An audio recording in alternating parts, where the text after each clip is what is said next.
মোৰ আপোনাৰ দেশ মোৰ মৰমৰ দেশ ঐ তিনুগা এনেকৈ হ'বলা আৰু জাতীয় সংগীতটো নাজানা নাজানো অসমীয়া ভাষা জানা নাই ভালকে অসমীয়া ভাষা জানো হে জানো অসমীয়া জাতীয় সংগীত নাজানা অসমীয়া ভাষা নহয় ভাষা ৰাষ্ট্ৰীয় সংগীত জানা নাজানো হে স্কুলতে যোৱা নিচিনা ৰাষ্ট্ৰীয় সংগীত নাজানা আরে ভাই তই মোক এটা কথা ক তহঁতি বাংলাদেশী হয়নে নহয় এইটো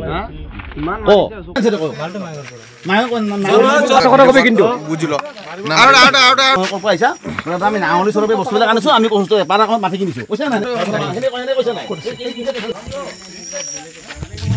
কৰ মানুহ আহিছে কৰ পৰা আহিছে বোলে মানুহ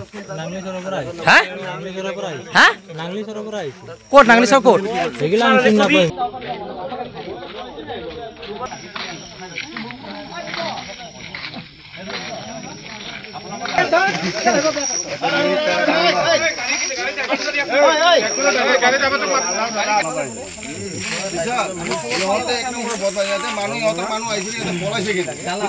চুৰৰ পৰা ইত্যাদি কৰি গোটেইখিনি লেণ্ড মাফিয়া জেহাদ লাভ জেহাদৰ পৰা গৰু চুৰৰ পৰা গোটেই চক্ৰত তেওঁলোকে ইয়াত জড়িত হৈ পৰিছে খুব ধুনীয়া এটা ডিমৰীয়া সমষ্টি খুলেঞ্জোৱা মানুহে ভৰপূৰ ভাল লাগে ইয়াত থাকি কিন্তু আজি যি পৰিৱেশ লাহে লাহে আৰম্ভ হৈছে এদিন আমি চাগে আমি ইয়াৰ পৰা নাইকিয়া হ'ম সেইকাৰণে মহোদয়ক মই জনাইছোঁ অসমৰ মুখ্যমন্ত্ৰীক কৈছোঁ যে আপুনি এটা ভাল পদক্ষেপ লওক যে খিলঞ্জীয়াৰ মাটি ডিমৰীয়া বেল্টৰ মাটিত কেনেকৈ অসমীয়া বা বাংলাদেশী মূলৰ মানুহ কেনেকৈ ইয়াত মাটি পায়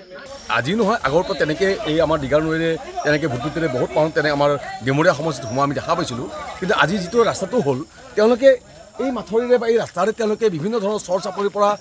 সন্দেহজনক নাগৰিক তাৰ কোনো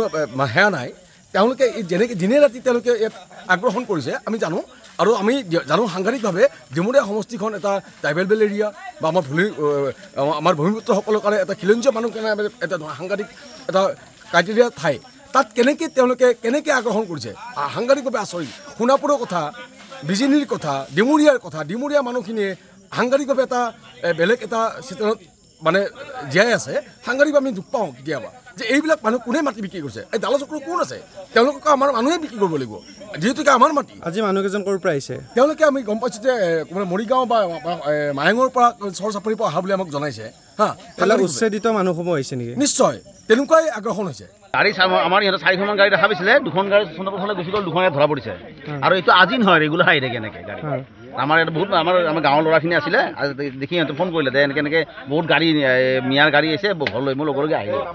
লগে লগে মই ফেচবুকত দিলোঁ আৰু সেইটো আপোনালোকেও আহিলে আৰু এইটো আজি নহয় দেই এইটো ৰেগুলাৰ আহিছে আমাৰ সোণাপুৰৰ বেলটিলা পাৰাকুমা আপোনাৰ বিজনী মালিবাগান একদম গোটেই শ মানুহ ভৰি গৈছে আৰু এই ক্ষেত্ৰত আপোনাৰ গভৰ্ণমেণ্টে কিছু কৰণীয়া আছে মই মুখ্যমন্ত্ৰী মহোদয়ক অনুৰোধ জনাওঁ তেখেতক অন্ততঃ এই ট্ৰাইবেল বেল্টৰ মাটি গতিকে এই মিয়াবিলাক কেনেকৈ ইয়াত বহিব পাৰে আৰু গোটেই গভৰ্ণমেণ্ট লেণ্ড ইয়াত কোনো মিয়াদী মাটি নাই এতিয়া কাৰোবাক বিক্ৰী কৰিছে কোনোবাই বহিছে গতিকে এটা উচ্চ পৰ্যায়ৰ তদন্ত ইয়াত হ'ব লাগে হয় অন্ততঃ চাব লাগে যে কিমান মানুহ বহিল কিমান আহিল ক'ৰ পৰা আহিল আৰু ক'ৰ মাটিত বহিছে গোটেই ট্ৰাইবেল বেল্টত কেনেকৈ আজি মিয়া ইয়াত সোমাবলৈ কলংপাৰৰ বৰবিলাক গাঁৱত অবৈধ সন্দেহযুক্ত নাগৰিক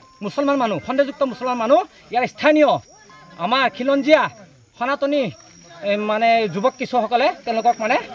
ধৰিলে ফুটপোচ কৰাত তেওঁলোকে কথাখিনি ভালকৈ উত্তৰ দিব পৰা নাই সেই অনুপাতে আমি কথাটো গম পাই মই সতীৰ্থসকলৰ লগত আমি আহিলোঁ অচি ছাৰক ফোন কৰিলোঁ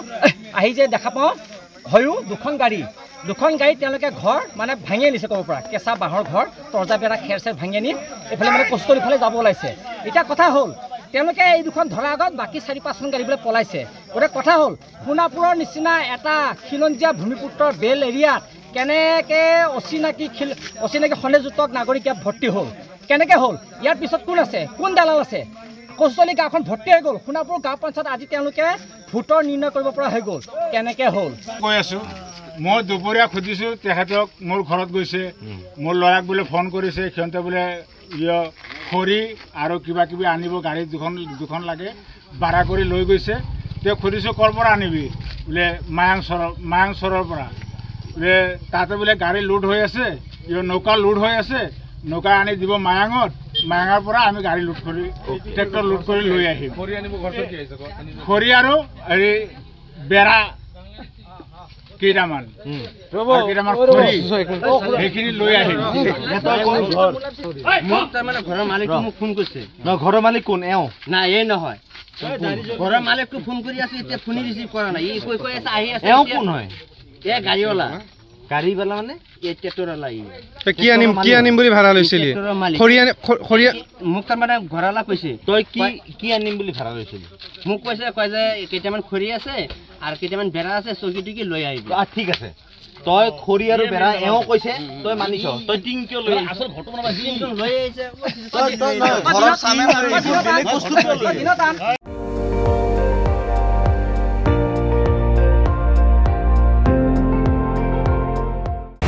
আপুনি চাই আছে ND24 সৰ্বশ্ৰেষ্ঠ নহয় সৰ্বোত্তমৰ দৌৰ